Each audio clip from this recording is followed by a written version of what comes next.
1. Y'all ready for this? The opening tip. And here we go.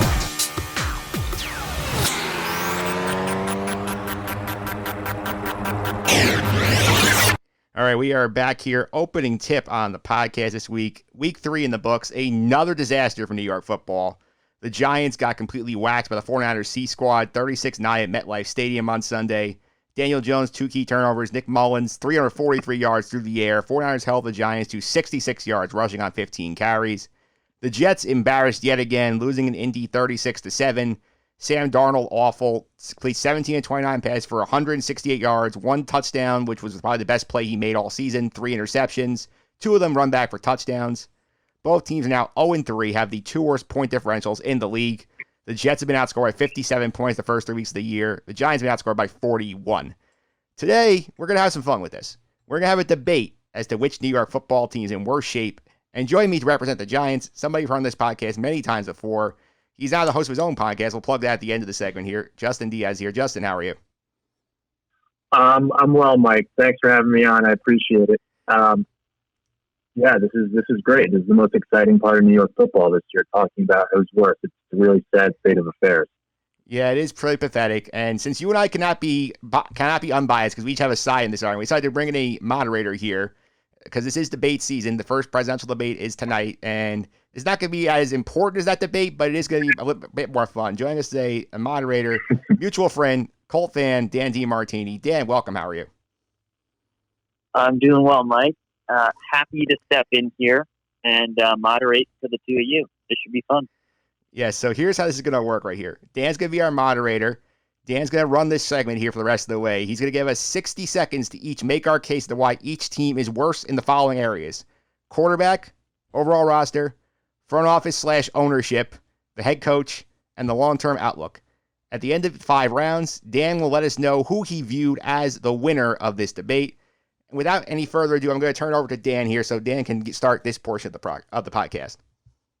Thank you, Mike. And for all of you listening, arguably this is the most competitive battle between the New York Giants and New York Jets all year. It is not going to take place on the gridiron, but instead between 2 of their most passionate fans. So with that being said, here we go. I'd like to start with Justin. First question to you. Explain to us your overall feeling about Daniel Jones and Sam Darnold and why Daniel Jones is worse than Sam Darnold at this point. Your clock starts now. Okay, this one might be a little tricky. Daniel Jones has the better stats, but I'm going to say he turns the ball over literally twice a game. He shows some flashes, but nothing that makes you say, wow, this is the guy.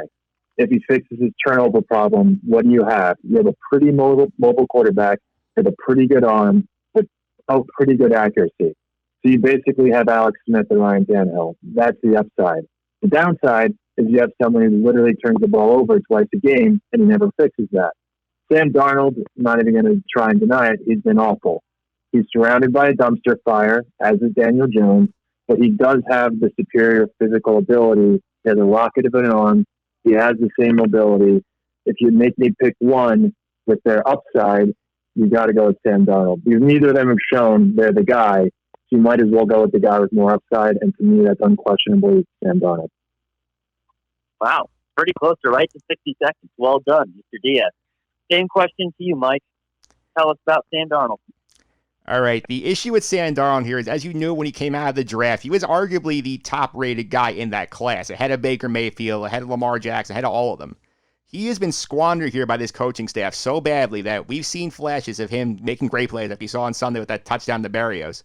But he's still making the same mistakes he's making as a rookie. He's not throwing the ball away. He's forcing balls into coverage. He's not making the right reads down the field.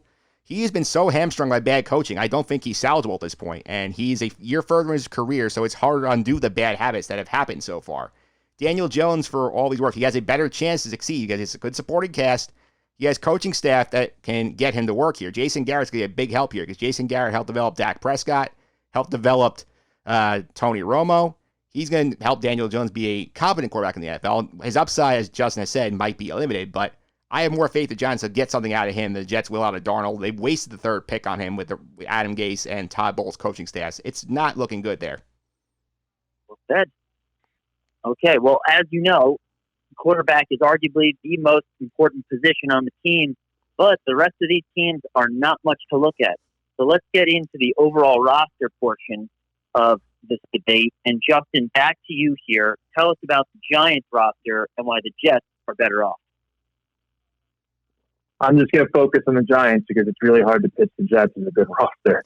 The Giants are not good at anything. They do not have a single strength across their roster. They do not rush the passer well. They have their receivers are overlooked as a problem. They have 2 slot receivers. One is over the hill. The other is always hurt and never makes a flash when he plays. Evan Ingram is just not good as much as Giants fans want him to be. Their offensive line is still in shambles. Their secondary stinks behind, other than Bradbury. Their linebacking core is still mediocre. Blake Martinez is a tackling machine, as people love to say, but they overpaid him. He doesn't really make an impact on the game. Bottom line is the Giants do not have a single strength. Their one strength, quote unquote, is their interior defensive line, who's a bunch of fat guys that don't rush the passer either. Congrats, Gettleman. You brought us a bunch of run-stuffing defensive tackles. The Giants stink at literally every aspect of football. There's nothing you can point to on their roster and say, wow, that's what's going to carry this team to win. The roster stinks. Interesting to feel that way. I felt that there was still a little bit of upside with Ingram and a couple of the pieces they have at wide out, and obviously the injuries to Saquon. But I can see how the defense has been so bad and just so hapless and confused out there, why you would feel so strongly that way as a fan there. Mike, let's flip it to you. Tell us about the Jets. Well, the Jets, this roster has been so mismanaged over the years of bad drafting from Tannenbaum, John Idzik, and Mike McCaggy that Joe Douglas has so much work to do. His job got hard by Jamal Adams having a hissy fit and forcing his way out of town. The picks will help down the line, but right now, I don't think there's one guy on this team you would start on another team in the league. That includes the left tackle, Becton, who has a chance to be a very good one, but he's still a rookie. He's only played 3 games. They have nothing on the outside. I take all the Giants skill position players over any of the Jet guys right now. They have nothing on defense. They can't generate a pass rush. They have not been able to for about 15 years. They traded John Abraham away.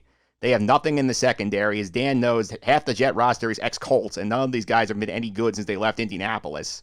The Jets just literally are a bottom-tier roster in the NFL, and you go on the field, you see they don't look like they belong on the same field as these teams they're playing against. I think that alone and the indictment of these games, the Giants at least have been competitive in 2 of the 3 outings.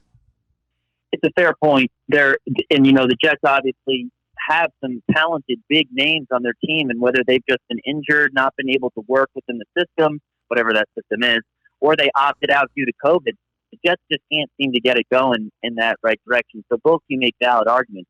Let's moderator. May I just make one counterpoint? The Giants were not they did not almost win week 1.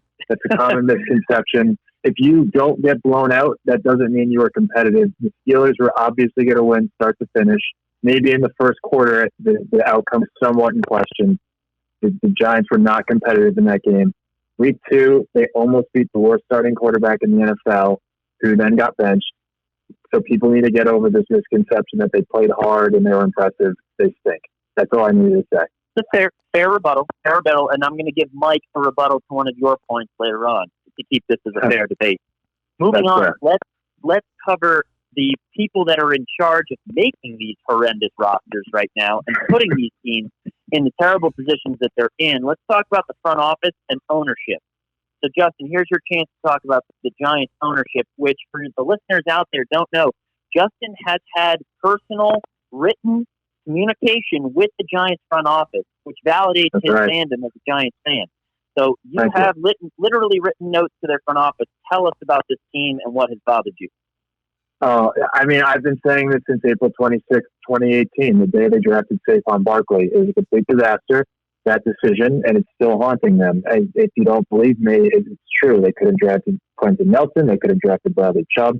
They could have traded down and gotten a huge haul of picks. Instead, they took a running back 2nd overall. And this isn't even to say he got hurt. See, that proves it. No, you don't build around a running back.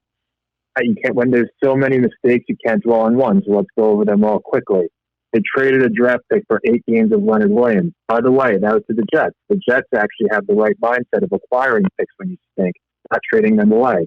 They traded a draft pick for Alec Ogletree, who's now out of the league. He stinks. They traded Odell Beckham for Jabril Peppers and Dexter Lawrence. They gave big money to a tackling machine in Blake Martinez. They signed an old slot receiver big money when you already have a slot receiver. There is a fundamental lack of understanding about what you need to do to win in today's NFL in this front office. And until they completely overhaul the front office, it's not going to change. And they keep showing they don't understand how you build a roster in today's NFL. Very fair. Honestly, looking at what the Giants have done, it has definitely made me scratch my head a few times to the point where I don't even necessarily want to talk about it as a Giants fan. My own father being a Giants fan, and I just feel uncomfortable with a lot of the decisions they're making. And it starts at the top, and clearly that's affecting what's on the field. Mike, over to you. And boy, where do we start with Jets ownership? I'm curious to hear your rebuttal here. Go ahead. Yeah, I'm going to first counter Justin on the Giants thing at one point. The problem is in one man, it's just Dave Gettleman. And Dave Gettleman is obviously an issue. I'm not going to deny he's a much worse GM than Joe Douglas is. But you have an owner who's presided over several Super Bowl championships and has gotten you to another Super Bowl in the last 3 decades. I have not seen a Super Bowl since I've been a fan. They have not been to one in 50 years. That's a big point in my favor.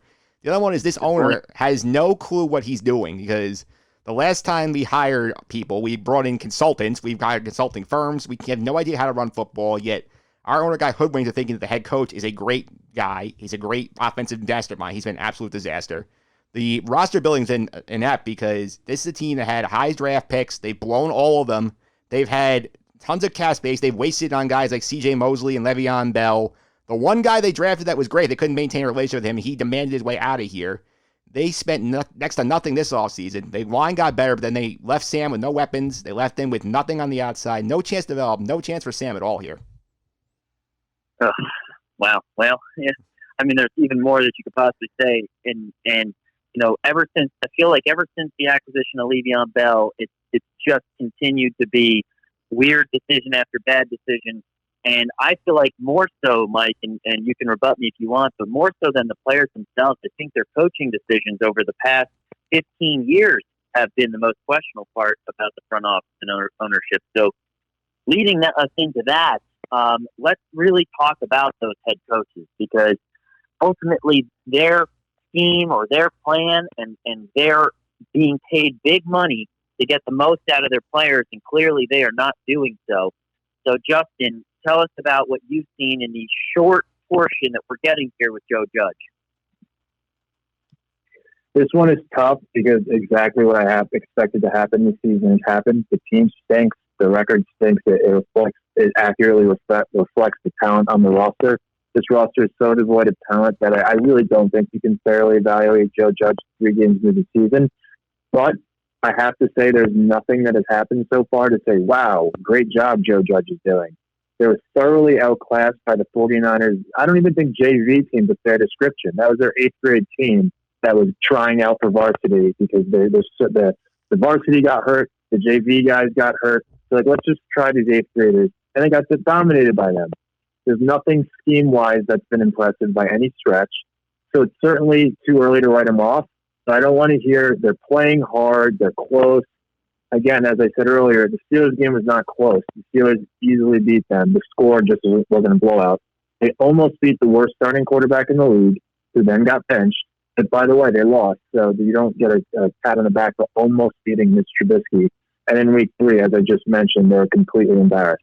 So it is, I can't honestly sit here and say, yeah, this guy Joe Judge clearly stinks, but he's done zero for me to say, yeah, this is the guy. If Giant fans wanted to sit there and say, wow, listen to this guy speak at a press conference. He's talking about being tough. He could say whatever the heck he wants at a press conference. You have to win games. You have to know what you're doing with the X's and O's. There's no reason. We don't know, but there's also no reason to be optimistic either. Justin, follow-up question to you. Do you think that Joe Judge is eventually going to be blamed for the amount of losses? Because obviously Gettleman's got, the ability to, he's got, an ear, definitely has the ear of Mara still. So the question I have for you is Jason Garrett being groomed quietly in the background to potentially take over if Joe Judge continues to have losing seasons, regardless of whether or not it's Judge's fault? No, I don't think that. I think anyone with two eyes can see that Gettleman just assembled a truly atrocious roster, and this is his third coach. You can't let him choose a fourth one. I mean, there's very little that can happen this season. I'm hoping, and I would imagine that the team can do to keep Gettleman's job, unless they go on some miraculous run, which clearly isn't going to happen. I'm still expecting 2 to 4 wins this season.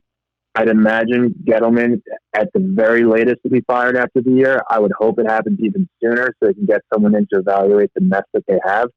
But no, I don't think that's in the cards. I think maybe the new regime will be given the opportunity to keep Judge, but that's a messy situation. You have a new front office, and then you keep the coach. That's why it was so dumb to fire the coach and not the GM. You want those two things in connection. You don't want a GM to be forced to keep the old coach. It's a mess. I mean, everything the Giants have done since they decided to keep Eli and build for now, it's been one bad decision compounded by the next. But to answer your question, no, I don't think that's the scenario. I think Gettleman's gonna, and the next front office is going to have to. It's going to be tough, but I think they're just going to go with the new coaching staff because Joe Judge is such an uncertainty. Makes sense. And then, oh boy, here we go. Let's talk about Adam Gase, who, it's really hard for me, Mike, because Peyton Manning has come out publicly, and you know how I feel about Peyton Manning. I basically look at, male figures in my life that I've looked up to, God, my father, and then basically Peyton Manning. So, it's really hard for me when Peyton has come out publicly saying that Adam Gase is a brilliant football mind, and they loved working with him and all these things. And I just don't see anything. Watching this game the past week, even against the Colts, they did a couple nice things, but it was mostly just Sam Darnold's athleticism and everything else. What is this team that they're building for? It's so confusing. Explain to us what is up with Adam Gase and what is up just in general with head coaches from the Jets from the last decade. All right, so I'm going to start off with this. The Joe Judge point, he's had 3 games, Justin. He could still be a train wreck. We don't know yet. We had 4 years of Adam Gase in Miami being a disaster, and the Jets still thought he was a great idea to hire him. Since he's come in, by the way, and Dan brought up Peyton Manning, since he left the Broncos, his offenses have ranked 23rd, 17th, 28th, 26th, and 31st in the 5 years since he left Denver. It's never Gase's fault. It's always somebody else's fault as to why the offense doesn't work. He's hoodwinked the owner thinking that he's a brilliant mind when he really isn't. He's not a leader of men. These players have quit on him. The sad thing is, if they win 7-6 on Thursday, the owner will probably keep him for the rest of the season, just give him some justifiable faith in making his decision. Adam Gase's teams, if you watch the offense, we could be more creative on offense. Half the offense either runs into the A-gap or wide receiver screens, none of which work in this league. He gives up on the team all the time. He waves the white flag because it makes it look like it's not his fault. And the stat that I will go away with, and it's just going to blow Joe Judge out of the water, Adam Gase has lost 30 games in the NFL by double digits. 30. It's the same number of wins he has. He's lost 30 games by double digits. That's a big defeat for the Jets, who just can never seem to get the coach right. And I have no faith they'll get the next coach right either, as long as Christopher Johnson's making the call. So Adam Gase wins this one running away. Fair. I don't think you're going to get any argument back from me. Justin, do you have a rebuttal to that? I mean, no, I can't even deny Adam Gase is a known quantity. He's a known bad coach. To me, Judge is an unknown, and Gase, we've seen plenty of evidence that he's bad. That was a terrible hire. I know I'm supposed to be like Max Kellerman and Stephen A. Smith and just lie about what I think, but Adam Gase, he's a bad coach. There's no two ways. I don't think anybody can argue that point. You're right. Well, that leads us to our last and final point here. And let's talk about the long-term outlook of both teams here. And tell us, you're each going to tell us basically your outlook for this team, how long it's going to take for them to get back to a competitive level, competitive being even close to 500, and how many years and how much rebuilding, and tell us the steps that you would take to fix it. Go ahead, Justin. The Giants' long-term outlook is absolutely terrible right now. One common mistake fans make is, okay, this team sucks, so they're rebuilding. No, you need a front office that has a vision for the type of team they want to be, acquire the talent needed to implement that vision, and have a coaching staff that's going to execute that vision. What is Dave Gettleman in this front office vision? Build an offense around a running back, a defense around James Bradbury and Blake Martinez. There is no high-end talent across the board, and there's no clear path forward. The one thing that can make a long-term outlook brighter is a complete front office overhaul, people with a brand new vision, and an idea of how to win in today's NFL. Mike actually brought up a point earlier that I agree with. It's not just Dave. It's not. Well, so you were talking about the Jets saying it's the ownership in conjunction with the coach.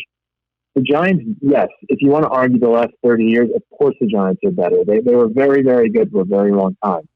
Since their last Super Bowl, they've stunk. They won. They made the playoffs once in a lucky year. That is the past success is so far in the past. You can't point to that and say that's going to predict future success. That is the past. It's over. That would be like the Browns saying, yeah, we won an NFL championship with Jim Brown. No, it sounds extreme, but it's really not. The Giants haven't been good in 8 years. They think this is who they are. This is what you expect them to be until they show you something. They give you some evidence to show that it's going to turn around. The Maras have this antiquated idea of what the Giants are this amazing franchise that you expect success. That's not the case anymore. They need a new front office, completely new ideas, modern ideas, not a dinosaur like Dave Gettleman with a stupid New England accent. It's hard for me to speak without getting furious about this. I actually hate him as a person. That's how bad it's gotten, which is a little unfair. When I see him and hear him, I actually get angry. He's such an idiot, but it's not just him. It's this whole Giants front office of the Giants way. We run the ball. We're the Giants. No, you suck. We need a new front office. Until that happens, our outlook is as bad as it gets in the entire NFL. It's kind of crazy because it's a tough situation here, right? You look at what the Giants had so much success there, but you're right. It has been 8 to 10 years now since they've been a respectable, really aggressive team on defense. And yes, the Giants had the identity of being able to run the football, but they also had a lot of talent. And they had good play calling, and they had good momentum and field position. And the only way to do that is obviously acquiring and filling in at the right place. It seems like the Band-Aid that they've been trying to patch on this team for so many years now, none of them seem to work out. And then with Gettleman drafting all these guys that don't pan out as well, it just doesn't make for a positive. I don't know how you could see the Giants being a good team within 5 years, unless they make the decision to cut ties with Gettleman now and they do find the right GM. So I definitely agree with you there. I think that they have set themselves up for a really tough spot here as somebody that had a franchise quarterback that was wasted because of a bad GM, Ryan Grigson. I can tell you, I feel for both of your franchises right now, having Darnold and Daniel Jones, because they're not going to get a fair crack without a good team around them. So, Mike, flipping over to you, tell us what your long-term outlook is for the Jets. We've obviously, had some success in the franchise years, but for you as well, it's just been bad for a long time, and it seems like every time they get a little glimmer of hope, it just disappears again. Tell us your outlook. Yeah, let me start with this. This team's been, quote-unquote, rebuilding since 2017, and they are 4 years into this rebuild, and they are no closer to winning than when they started. And you might look at this situation and say, okay, you have a GM who looks like he's a scouting guy and everybody loved him. He's great. You have extra draft picks. You have cap room. This is great. But I don't trust this ownership to actually let him do his job effectively. They have this arcane structure where the GM and the coach are equals and they both report to the owner. So Joe Judge may not even get to hire. Joe Douglas may not even get to hire the coach he wants. He may end up saddled with somebody else again because Christopher Johnson gets sold a bag of chips and thinks it's a 5-course meal here. You have that situation here. There's so much talent that's not existed on this roster, and you have to trust them to hit the picks. Even when Douglas this year, back then was a good pick, but he drafted in the third round. He drafted a safety. He drafted a backup quarterback when they have more clear needs along the offensive line, along the pass rush. He ignored those needs to get luxury picks, and you hope it works out in the long run, but until this is a situation again where they might be blowing up the quarterback next year. They might be taking Trevor Lawrence and trying to start over again. So that figures you reset the clock again. The owner never has a playoff mandate. We never have to win here. It's just we're showing progress. And who knows if Adam Gase is going to completely ruin this game by winning 7-6 against Denver on Thursday and basically buying himself another week another couple of weeks here to ruin the quarterback further. If you're blowing it up again, the outlook is at least 5 years out, even with all the cap space, because there's no talent here. It takes so long to just build up the depth on the roster, let alone get the top level guys here. It's a fair point, and I definitely think that the Jets they have somewhat bigger names than the Giants, I guess, on their roster who just haven't particularly panned out. But once again, it seems like it's taken the Jets so long to figure out the offensive line, and they've had so much talent on the defensive line with all these picks, and others, they're just down to just Quentin Williams. And so I'm always confused because the Jets, they bring in Jamal Adams and they've got all this talent, and they just can't figure out how to keep it and build around it. So I don't know what's technically worse right now. If you've got the system and obviously I feel like for the Jets, they just haven't been able to figure out what they are. They've lost the complete identity because it starts at the top. So tough debate here, guys. I had points marked this way. For argument towards QB, who's in the worst situation, I gave that point to Justin. I think he made a better argument that Daniel Jones. I think Sam Darnold is a guy who you can still build around. Daniel Jones is actually being it's kind of sad because look, nobody's a winner in this situation. Sam Darnold, I feel like, is so used to losing that if they even bring in a little bit more talent, I feel like he might be better off to turn it around. Daniel Jones, right now, his growth is being completely stunted by a complete lack of leadership at the top. To the point to Justin, overall roster definitely goes to Mike. The Giants, I still feel like, have some serious pieces. I love Evan Ingram. I think that they've got some spots where I would be really happy with the trio of wide receivers that they have, although they don't have a true number one. The Jets just don't have anything. And the amount of money that's paid to Le'Veon Bell is just insane for somebody that can't run the ball past the line of scrimmage. Front office and ownership, really tough one. But honestly, because of the situation that we're in, I got to give that point to Justin. I think Dave Gettleman is a destroyer of franchises. I think the biggest issue there, Mike, is that the Jets have tried very carefully, and they know that they're bad. And the problem is that the front office of the Giants is that they don't think that they're bad. I had to give the point. And Mara, says stay patient. Well, you're letting a lot of young talent go now. If you commit to it, you got to build around it. The Jets just don't even have that yet. So I got to give the point there. Head coach, hands down, goes to Mike. Joe Judge, there was a no argument there. Adam Gase, he can't win anywhere. He's an offensive coordinator. He's a quarterback coach. Nobody can take him seriously now, and I don't think anybody will really take a chance on him as a head coach ever again. So it's a real shame, but he's just a wacko. That's how I can put it. And long-term outlook, to decide it all. Long-term outlook is really tough because I look at both teams, and I think that if the Giants do make that change that Justin is talking about with Gettleman, and bring in somebody who doesn't on draft night have no monitors or screens in front of them except for a million-year-old HP laptop and a bunch of papers, they can modernize their operation with a better GM, then they can shorten the timeline. The Jets, on the other hand,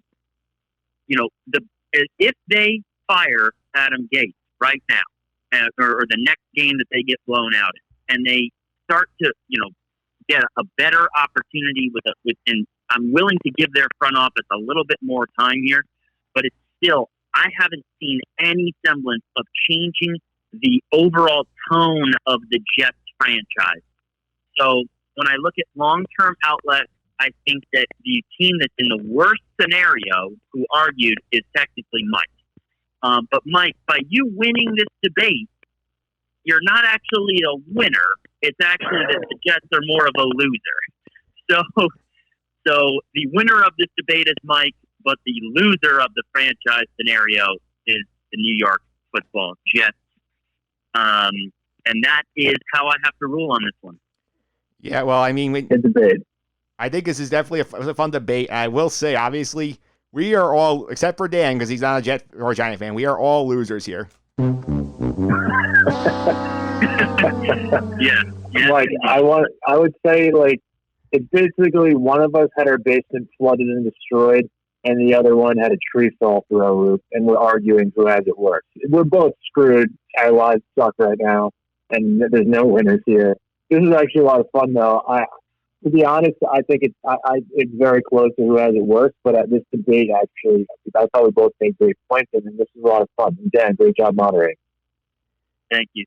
Yeah, it's a weird spot to be in. I thought that I was going to be a third part in this debate if the Colts continued to lose after losing to the Jags opening week. But thankfully, the world has righted itself a little bit, and we figured out how to play some defense. So, but yeah, I definitely think it's a strange feeling that we don't have, at least normally for growing up all of our lives, we've had one team be good and the other team not be bottom of the barrel, but not be as competitive. Either the Jets had a few really good years, the Giants had a few really, really good years.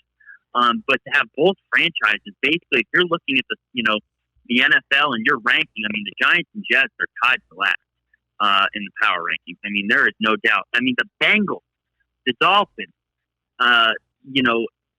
there are teams out there that the Jags, that should not be better than the assets and the importance of having a New York football team in those markets. And it's a real shame that we've gotten to this point in all of New York sports that the teams there are just not any good. I guess everybody's got to become a Brooklyn Nets fan next season because that's their only hope.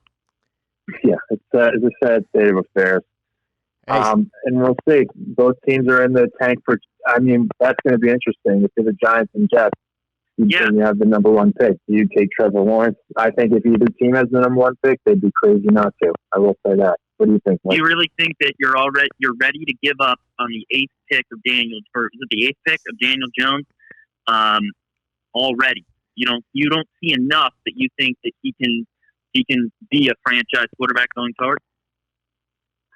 I mean, the rest of the season is going to play a big part in determining that. But if he continues to turn the ball over twice a game, and they go 2-14, there's not enough there to pass on a generational talent like Trevor Lawrence, in my opinion.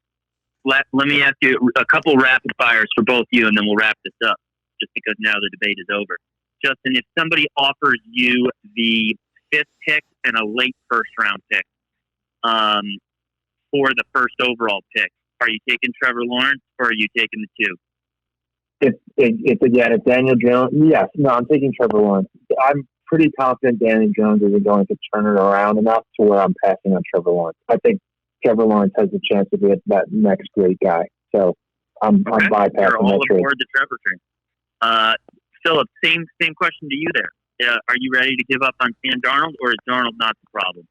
To me, the way I look at it is if we got the 2-14, we have the number one pick. That means either Adam Gase is here the whole year and ruined the quarterback, or we fire Adam Gase and the quarterback didn't make any progress. So you look at the timetable there, you figure you have to win at the quarterback on his rookie contract. He's already getting paid in 2 years, and the Jets are not going to win the next 2 years. So you might as well take the young quarterback. You have extra draft capital already, so you can just build around this quarterback on his rookie contract, take advantage of that. That's the way I would play it. It's amazing. You've got 2 top 10 draft picks that from relatively recent drafts, and that's how badly front offices screw up when they're trying to build around young teams. I guess it's not as easy as we all think, but at the same time, maybe it should be a little easier than this, that you're already giving up on 2 top 10 quarterbacks. And then really finally, my last question for you both is, if Trevor Lawrence is not there, say for you guys, what's the next, say you have the second pick, what's the position of need that you feel like, say every position is available and there's, a great player there. What is that position that you want them to take if you got the second pick? To me, if there's a stud pass rusher, that's a no-brainer. They have some okay guys. Maybe Lorenzo Carter's finally a guy that can have somewhat of an impact. He's clearly not a star. You need a star pass rusher. That's something you could build around on defense.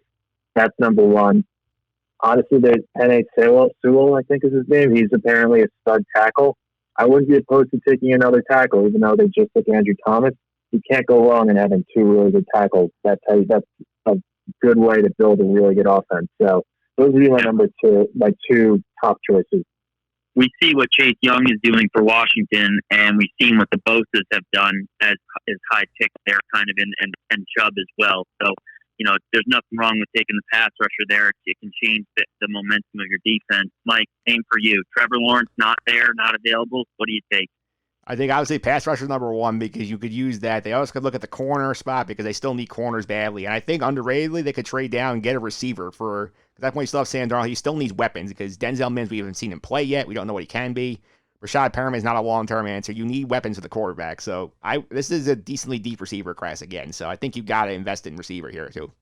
Yeah, makes sense. I don't understand if there's the possibility to pay or overpay for a clear number one wide receiver this offseason. I feel like the Jets need to do it. I mean, the Brandon Marshall experiment worked for a year.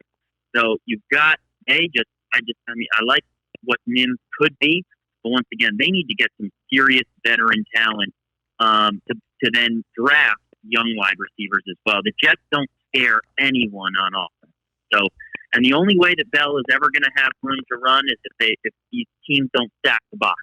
So it'll be really interesting. But this was fun. Thanks for having me on, Mike. I appreciate it. I think both you guys make very good arguments for your teams, and it's an unfortunate state for New York. Yeah, no problem, Dan. Thanks for being on. We'll point also, Le'Veon Bell's probably not going to be here next year either, so that's another thing that's going to be a strike against the Jets. But you guys have a chance to plug your social medias. Justin, you want to tell about your podcast and how people can follow that? Sure. I want to make one more quick point about the Giants. If any fan at any point says, well, we didn't have Saquon Barkley this year, as if that's some implication for excusing a terrible season, you need to look in the mirror and punch yourself in the face for being so stupid. If his roster is contingent on a running back being healthy, that is a severely flawed roster. And also, they would still stink with Saquon Barkley. That's all I'm going to say about the Giants. I'm doing a podcast with my good friend from high school. His name's Andy. He's an actor in L.A. It's called Paul Giamatti's School of Hard Knocks. It's a comedy podcast. It's very all over the place. Our good friend Dan, who's actually on with us right now, has actually been on the podcast. He's an avid listener. Mike, I believe you listen sometimes as well.